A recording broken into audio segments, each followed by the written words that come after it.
Hi guys, welcome back to day 3 of my 15 days silk thread bangle making challenge. இன்னைக்கு நம்ம ஒரு beautiful design பார்க்க போகிறோம். Video பிடிச்சிருந்தா லைக் பண்ணுங்கள், ஷேர் பண்ணுங்கள் அண்ட் சப்ஸ்கிரைப் பண்ணுங்கள். வாங்க ஸ்டார்ட் பண்ணலாமா? இப்போ என்ன பண்ண போகிறோம் அப்படின்னா 2 பேங்கிள் மேக் பண்ண போகிறோம். அதுக்கு மை கலரில் த்ரெட் எடுத்திருக்கோம். ப்ளூ கலரில் மை கலர் த்ரெட்டில்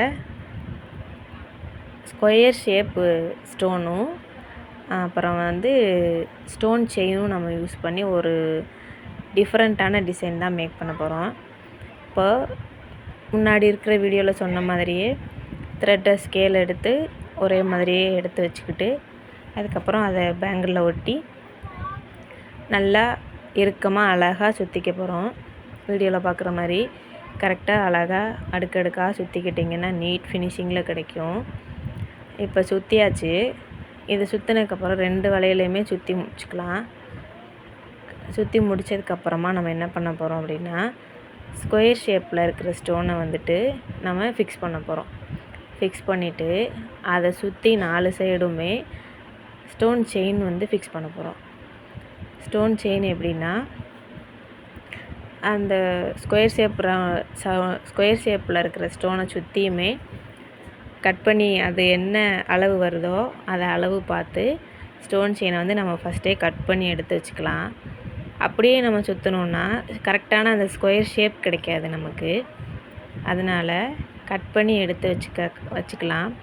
கட் பண்ணி எடுத்ததுக்கப்புறமா அதோட அந்த 4 சைட்லேயுமேவும் ஸ்டோன் செயினை ஃபிக்ஸ் பண்ணிக்க போகிறோம். தனித்தனியாக ஃபிக்ஸ் பண்ணால் தான் கரெக்டாக நமக்கு அந்த ஸ்கொயர் ஷேப் கிடைக்கும். இப்போ பார்த்திங்கன்னா நான் ஃபிக்ஸ் பண்ணுற மாதிரி நீங்களும் ஃபிக்ஸ் பண்ணிக்கலாம்.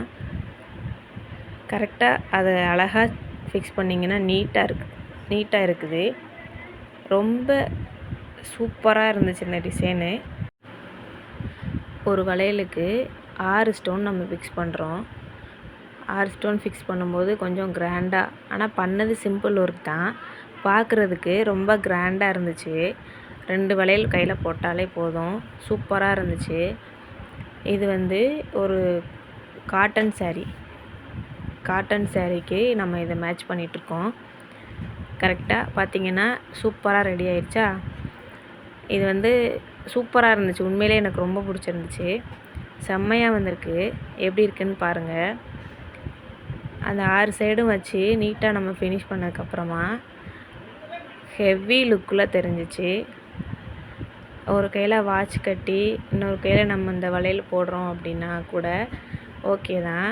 இல்லை அப்படின்னா 2 கையிலையும் ஒரு வளையல் போட போகிறோன்னா கூட சூப்பராக இருக்கும். ரொம்ப அழகாக இருந்துச்சு. அந்த கலருக்கும் நம்ம பண்ணியிருக்க ஒர்க்குக்கும் சூப்பராக இருந்துச்சு. எப்படி இருக்குன்னு பாருங்கள். கரெக்டாக அதை ஃபிக்ஸ் பண்ணிட்டிங்கன்னா நீட்டாக இருக்கும். இப்போ நம்ம ஃபுல்லாக முடித்தாச்சு. அவுட்புட் எப்படி இருக்குன்னு பாருங்கள். ரொம்ப நேரம் வேலைலாம் இல்லைங்க, ரொம்ப சிம்பிளாக வேலை முடிஞ்சது. ஆனால் பாருங்களேன், சிம்பிளான வேலையாக இருந்தாலும் லுக்கு ரொம்ப ஹெவி லுக்காக இருக்குது. சூப்பராக இருக்குது. இதை நம்ம வியர் பண்ணும்போது இன்னும் செம்மையாக இருக்கும். டே 3 எப்படி இருந்துச்சுன்னு கமெண்டில் சொல்லுங்கள். நாளைக்கு டே 4ல் இன்னும் ஒரு புது டிசைனோடு சந்திப்போம். தேங்க்ஸ் ஃபார் வாட்சிங். கற்றது கையளவு, கல்லாதது உலகளவு.